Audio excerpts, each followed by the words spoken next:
Hi, I'm Yaakov Katz, and welcome to another episode of the Jewish People Policy Institute's Inside Analysis on the state of affairs in Israel and the Jewish world. On today's episode, we're going to look at the rising tension between Israel and Iran ahead of a possible response and retaliation from the Iranians, maybe by Iran itself or via proxy against Israel for the targeted killing of an IRGC general from the Quds force in Damascus last week. We also talk on this week's episode with Halie Soifer, who is the CEO of the Jewish Democratic Council of America. Halie is working very hard to drum up support among Jewish constituents for Joe Biden, as well as for some of the other Democratic candidates that they are supporting in this round of elections upcoming in November. We talk about the wane in the Democratic Party support for Israel, some of the voices that we're hearing there from Nancy Pelosi, Elizabeth Warren, and others. But there's a lot on our agenda today. First with Halie Soifer, then to our panel with Dr. Sara Hirschhorn and the former an ambassador and former director general of the foreign ministry, Avi Gil. We're going to talk about what's happening throughout the region. Here we go. Halie, thank you so much for joining the JPPI podcast. It's great to have you. Thanks for having me. Appreciate it. So there's a lot going on, obviously, ahead of November, the elections, presidential elections, but also for the House and for the Senate. And you guys at JDCA recently came out with the some endorsements that you've made. And maybe we'll start off with just the latest news. You are supporting or endorsed people who are contending against Cori Bush and Jamal Bowman, two high prominent members of the squad in the primaries, to basically unseat them, right? These are some of the greatest critics, I would say, of Israel, and definitely since the beginning of the Gaza war. So explain to us why these two people were specifically chosen to try to take down in the 24 cycle. Well, JDCA has made a lot of endorsements in the cycle. We've endorsed all of our Senate incumbents. Of course, we've endorsed President Biden, Vice President Harris, and we've endorsed many House candidates. We expect this cycle will endorse more than 100 candidates, just as we have the past two cycles. But you're right, we did endorse for the first time challengers to Democratic incumbents, Wesley Bell, who is going up against Cori Bush in Missouri, as well as George Latimer, who is challenging incumbent Jamal Bowman in New York. And we've endorsed them because our mission is to serve as the voice and political home of Jewish voters in support of Democrats who share our values. We only support Democrats, but we don't support all Democrats. They have to share our values. And we decided that those two Democrats don't share our values, including our strong support of Israel. And it's not necessarily just us. We don't think that they share the values of the vast majority of Democrats. So they are outliers in our party, and we think with these strong challengers that they can be defeated in their upcoming primaries. So you talked about values of what your organization, you're the executive director of the organization, but I read with great interest the piece you wrote a few weeks ago in the foreword after Senator Chuck Schumer's speech. The headline was, "Schumer spoke for the majority of American Jews." Now, here in Israel, obviously the Schumer speech was looked at slightly differently, right? As, you know, here is this prominent, very pro-Israel historically politician, very active within the Jewish community, who comes out and basically, again, on the Israeli narrative, calling for Prime Minister Netanyahu to be ousted and to be removed from office. And the Prime Minister himself even felt compelled to respond to that. So maybe explain for us, because I think people don't fully understand, right? What is it? You know, they look at Democrats, they see one big picture. It's much more nuanced than that, right? Chuck Schumer can call for Netanyahu to be replaced or for new leadership, but that doesn't make him anti-Israel. Absolutely not. Right. In fact, if that's the case, then the vast majority of American Jews are anti-Israel, according to that false definition. Chuck Schumer has a long record, decades and decades of support of Israel, both in the House and in the Senate, now where he serves as the Democratic Majority Leader. His speech, which was about 45 minutes long, and I do encourage folks to take a look at the whole thing before they decide that it's about any one headline. It covered a lot of ground, and he really started by talking about his strong support of Israel, and he said that he was speaking on behalf of the silent majority of American Jews. The op-ed that I wrote used polling to demonstrate that, in fact, he was. We, as American Jews, have a deep emotional attachment to Israel. We see in the numbers that those numbers, which are now in the 90s, went up actually after the horrific attacks of October 7th. He strongly condemned the horror and trauma that Israel has gone through both that day and since, given the murder and hostage taking and the injuries and frankly just the trauma that terror has inflicted on Israelis. He stands with Israel, as do the vast majority of American Jews. But we also know that one can be pro-Israel and criticize the policies of the current Israeli government, including its conduct of war. And polling demonstrates that as well, that a majority of American Jews believe that you can do both. Both can be true at the same time. And it appears, given the protests with hundreds of thousands of Israelis in the streets going back to January of 2023, and which have resurfaced recently, that many Israelis agree. They are in the streets demonstrating out of their love of Israel, but also their belief that this current Israeli government is not pursuing policies that are in the best interests of Israel. Now, Chuck Schumer was clear that the problem was not Netanyahu alone, right? He cited this, the first problem, Hamas, the second as President Abbas, whom he called on to go, the third as extremists in the Israeli government, and the fourth is Netanyahu. He did call for elections, but he said elections in Israel as this war winds down. And he also said that it was up to the Israeli people to decide who their leaders would be. So by no means was he deciding for Israel in terms of its next government, but he was encouraging Israelis to start thinking about the fact that perhaps they need a new government. Yeah. I think, so, and probably a this lot of is Israelis, as you why. said, are thinking about that. But, coming from him, I think it touched maybe a bit of a raw nerve. But I also, and this is what I wanted to explore, is we do hear what other Democrats are saying. Now, of course, the spectrum is very wide, but just in the last few days, there's been comments by Elizabeth Warren, a senator from Massachusetts. There's been comments by Nancy Pelosi, the former Speaker of the House, talking about signing on to a letter saying maybe there should be calling essentially for suspension of military supplies and aid to Israel. I mean, it feels at times that maybe we lost the Democratic Party here in Israel? Absolutely not. I actually think your focus should be placed on the other side of the aisle, and we'll get to that in a moment. But we shouldn't group these actions all together. They're all different. They do require some nuance, as I described. No 45-minute speech or frankly letter can be summarized in one quick headline.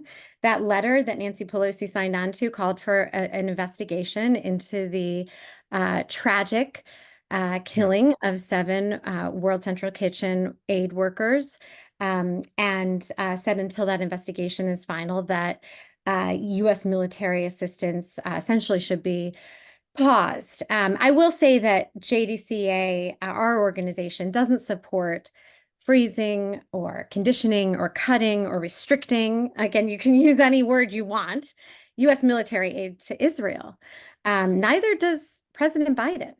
Right. When he returned from Israel, and keep in mind, he went there 10 days after October 7th as the first U.S. president to do so during wartime. He requested $14.3 billion in an unprecedented amount for Israel. None of that money has has gone through, because it's been Republicans who have played games and politicized it, first in the House, then in the Senate. And it's been obviously over 6 months now that that assistance hasn't gone through. Regardless, the administration has found a way to ensure the flow of military assistance has continued. And there have been many arms shipments and sales and other actions taken by this administration to stand by Israel, both in its right to self-defense, as well as the actions that it's taking in Gaza, because the president stands with Israel. He's made that very clear. The vast majority of Democrats stand with Israel. And what we hear from the administration, as the president said in the State of the Union, not only is that, but also we have to do everything we can to get the hostages out and to get humanitarian assistance in to Gaza. Now, recently, Trump, who's running, as we know, he is the head of the Republican Party. He's running for a third time for a second term. He recently spoke to Israel Hayom.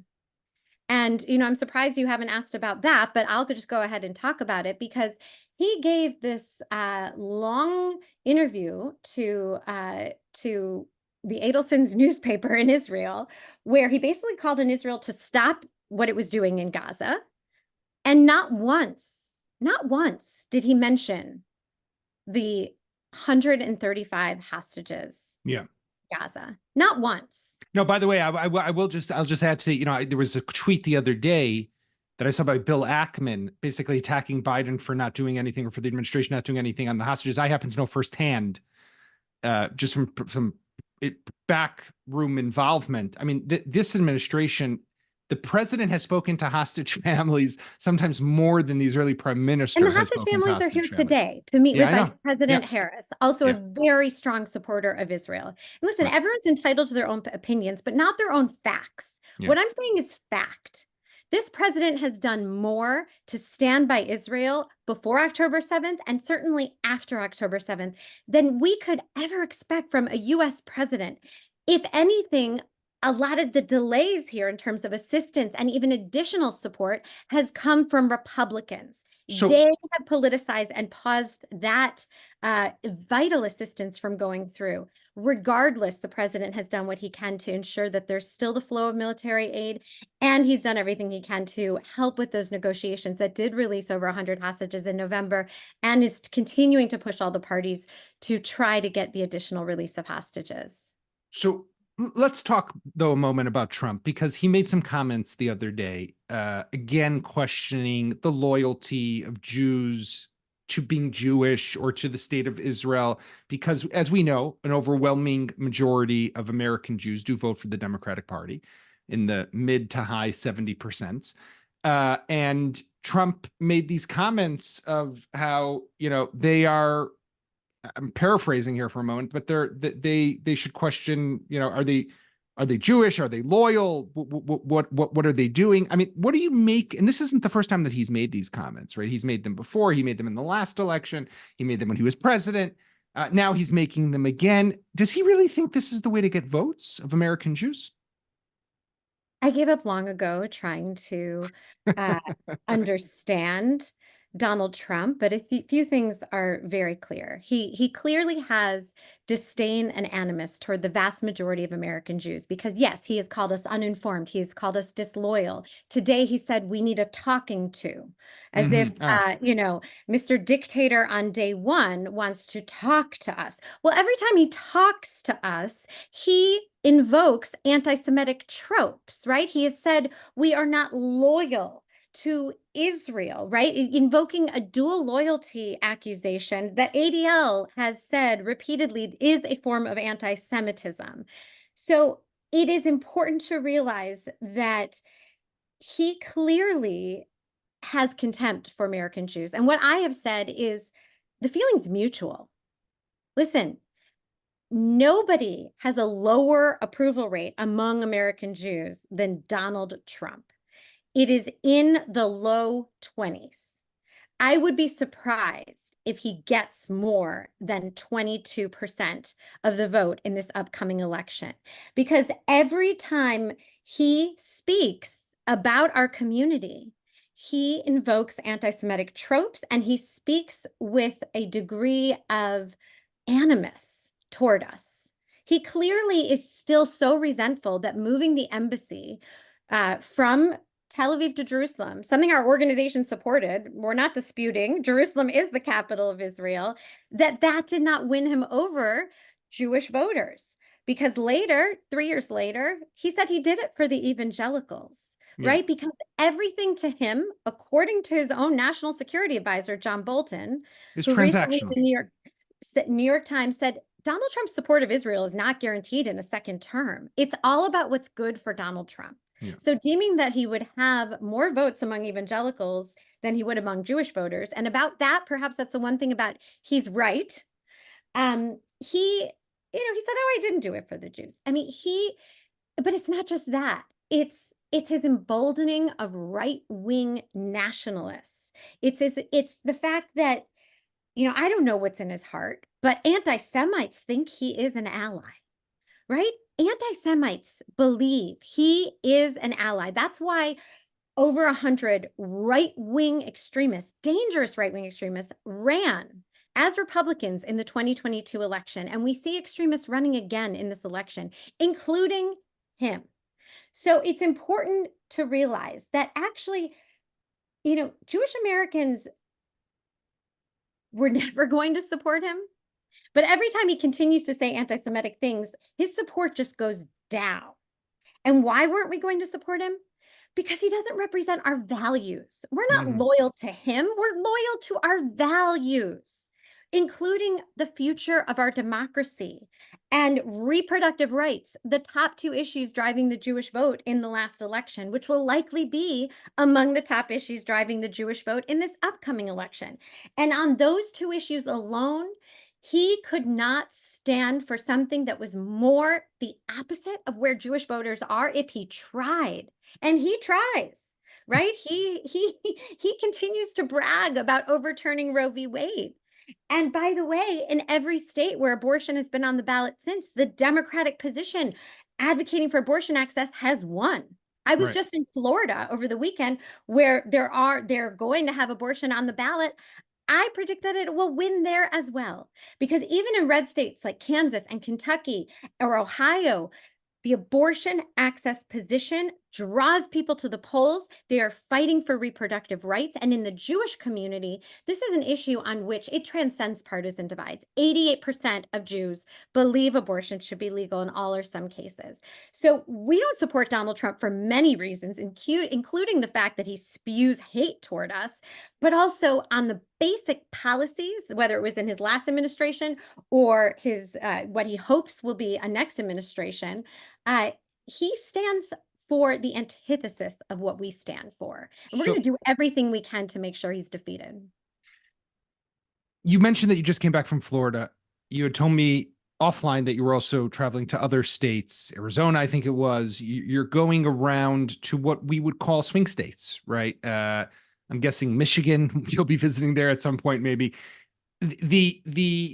The Jewish vote, which is always, a tiny percentage of the overall vote, but in some of these states, whether it's Michigan, whether it's Ohio, or, definitely Florida, it's significant and it makes a difference, right? So how important is that going to be in this upcoming election? The Jewish vote should not be understated. We are 2% of the population. We're about 3% of the electorate. Our turnout rates on average are higher than the average American turnout rate by about 10 or 15 points.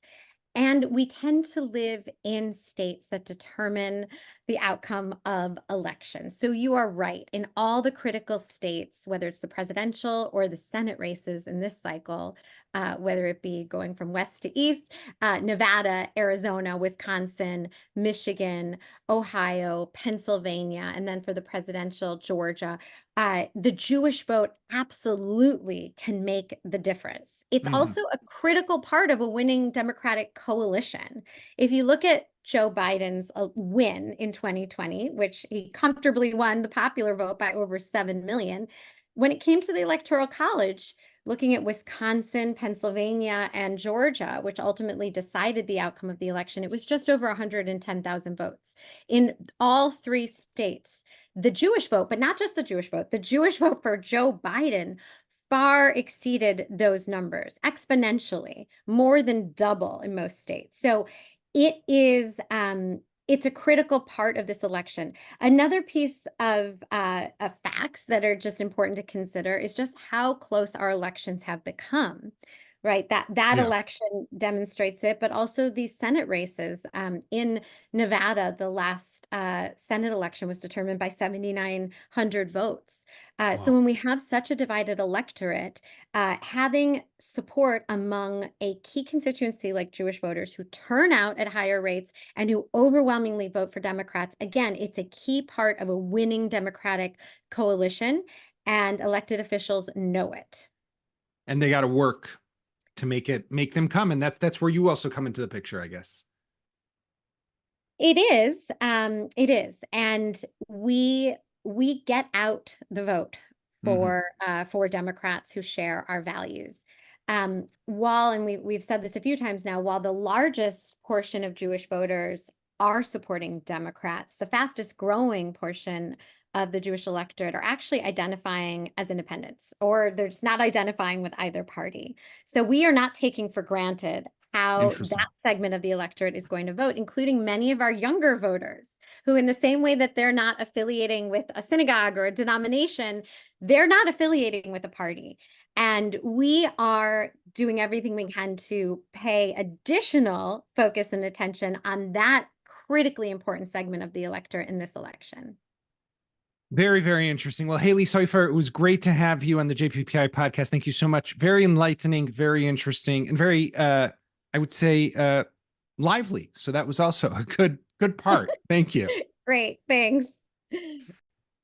So, Avi, I want to start with you. We have everything that's happening, obviously, in the region, and the most tense moment at the moment seems to be with what might happen with the Iranians, right? We're fearing and we're waiting for a possible response from them for that killing of the Brigadier General Zahedi, who was one of the heads of the Quds Force and responsible for the coordination between Iran and Hezbollah and Syrian President Bashar al-Assad.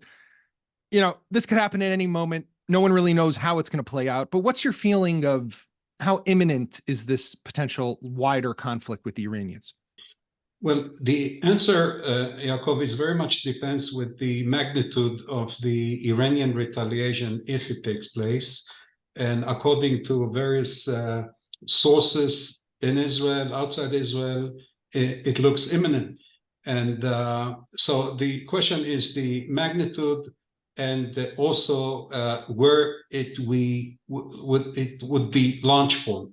It's also important whether it will be launched from Iran or from other place.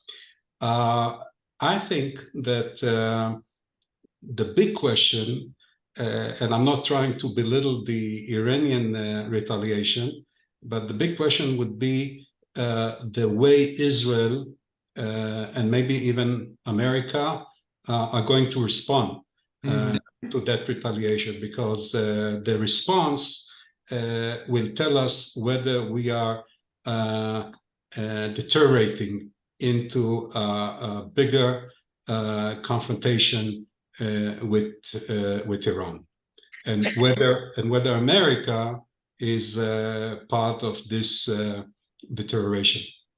So, you know, there's a wide spectrum, right? And of what they could possibly do. And like you mentioned, it depends where it comes from, what the target will be here in Israel. I think, like, for example, we both agree that if they fire missiles into Haifa or Tel Aviv, let's say Hezbollah does, Israel will have to fire back into Beirut, let's say. And then it's a very short path towards a larger war. But if, for example, the Houthis in Yemen again attack the naval base in Eilat, depending if there are casualties or not and what the damage is, that could be something that Israel can much more contain. But what's interesting, Sarah, is we've been after weeks now of President Biden, his top national security staff, basically blasting Netanyahu and Israel for its policies. And suddenly on Wednesday, the president says our commitment to Israel's security is ironclad.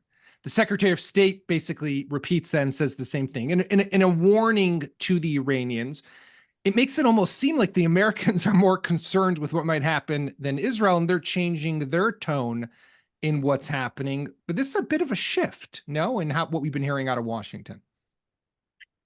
Yeah, I'm struggling myself to understand how the Biden administration and and obviously the members of the Democratic Party who are putting increasing pressure on the president and on the administration itself are reading these most recent events, which obviously threaten a much larger conflict, a regional conflict, one that draws in the major superpowers of the world. It seemed to me that up until Wednesday, so much of State Department policy was really being subordinated to the pressures of the national election in November. And we've seen a lot of, I think, what might be characterized as kind of virtue signaling by the administration on certain issues, not necessarily related only to the war since October 7th, but also other questions about settlements and Netanyahu's conduct that have come up again and again, and opportunities for the Biden administration to reassure some of their voters about their policies here. But I imagine that they are really concerned that, a war with Iran affects the United States as well. And this is no longer, sort of small potatoes that they can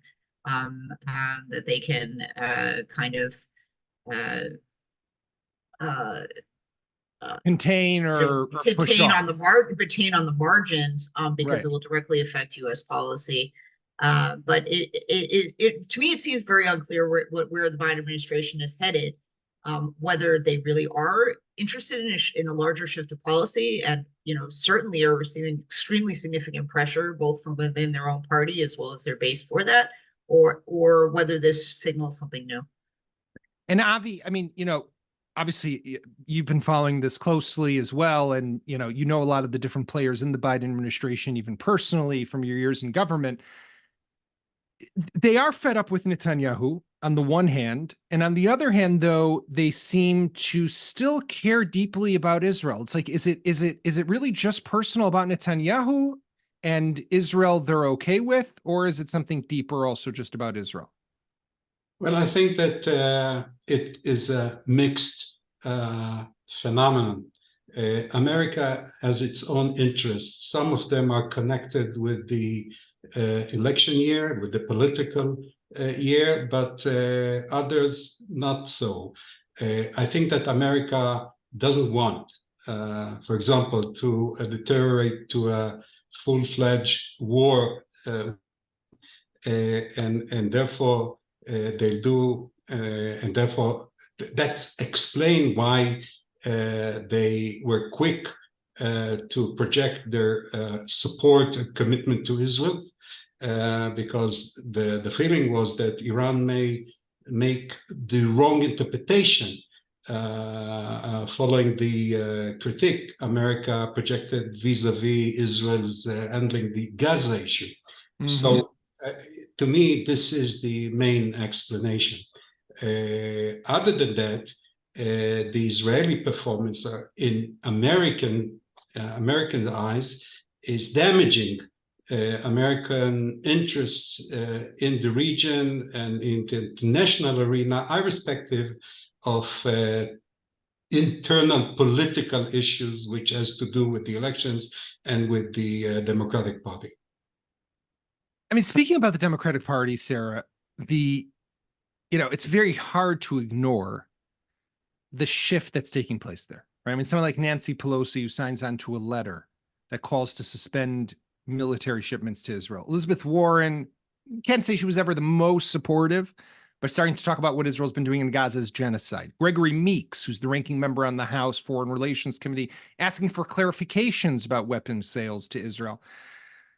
I mean, it does seem, and Halie in the interview, really tries to say, look, it's nuanced, it's a spectrum, you can't pull everyone together. And I get that. But, then there's the Chuck Schumer speech, and she has a very interesting explanation about it. But it does, as an Israeli listener to everything, observer of what's happening, and as us Israelis, the average Israeli is not read into the nuance of the Democratic Party, like, let's say, someone in the US might be who closely follows. it looks like an onslaught to some extent.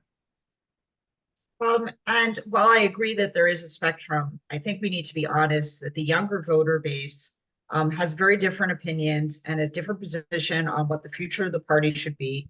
And the younger members of Congress share in that and are bringing those forward into the halls of Congress. And the old generation that, stood in solidarity with Israel with this ironclad promise towards Israel's security and future, I think are quickly being replaced by a younger generation with very different views. So for those who are, looking at this from an Israeli perspective, it is very easy to flatten the distinctions between, generational differences, regional differences, ethnic differences, and the, multivocality of the Democratic Party into this, turn against Israel. I think we need to be careful, but I think we also need to be honest about where the trend line is going. Not just now, but certainly down the road. Avi, you look at the Democratic Party, and the polling does show that we are losing support there, and we're losing support, by the way, generally across America. The latest Gallup poll shows that a majority of Americans are kind of fed up with what Israel's been doing in Gaza, but Israel doesn't feel like it's done, right? And it seems to me that this government, whether it's right or wrong, and put aside Iran for a moment, because hopefully that won't lead to something wider, but we have the Rafah situation, which is still not resolved. Bibi is bent on going in there, and even Gantz said the other day that Rafah needs to be dealt with. Well, I think that the current crisis has to do with a bigger issue, and this is the inability of the current Israeli government to make bold decisions regarding the way to continue, to finish the war. And especially the government's inability to set the fundamentals of the day after. And I think that this situation has various implications. One of them has to do with the way Israel is being viewed in the world, in countries which are traditionally sympathized with Israel, and in America and the Democratic Party. So I think that to your question, the way the Democratic Party is looking at Israel has to do with all sorts of trends and developments within America and the Democratic Party, but they are not divorced from Israel performance. Very interesting. Sara and Avi, thank you very much for joining this week's episode. To Halie Soifer, thank you for joining us. And to all our viewers and listeners, always great to have you. We'll be back on Monday next week. We have 2 episodes ahead of the Passover holiday. One will be on Monday, one will be Thursday. We'll be taking a break because Monday night, when we usually drop our episode, that happens to be the night of the Pesach Seder. So we will be taking a pause, but we'll have an episode Thursday during the holiday, and then we'll be back again after. So in the meantime, thank you, everyone, and have a Shabbat Shalom.